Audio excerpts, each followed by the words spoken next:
Hi, I'm going to show you how to install the Ring alarm. First, let's open the box and see what's inside.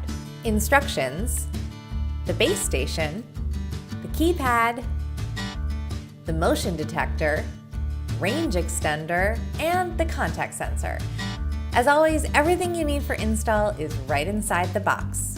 First, we'll set up the base station. Just plug it in right here. Then we'll add this device on the app.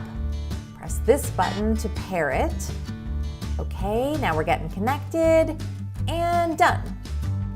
The Ring keypad connects automatically when you plug it in, and we're gonna add this to the kitchen. Then we'll just choose our access code. And now that's set up.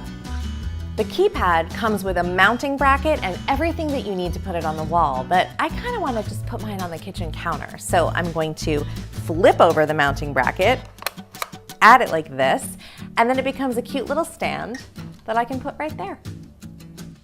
Next, we'll plug in the range extender, which helps the rest of the devices connect to the base station even if they're a bit further away. Just add the base station here on the app, and success! Next, we'll add the contact sensor by pulling the tab and connecting it to the system. I'm gonna add this one to my sliding door here. Just peel and stick. And finally, the motion sensor. Pull the tab, connect it to the app, peel those stickers, and put it where we want to detect motion. I'm putting mine here in the entryway. It only took a few minutes to set up, and now that it's done, I have such peace of mind knowing that I can check on the house from wherever I am and everyone inside is safe and sound. Now all that's left to do is set the alarm and leave. Exit delay started.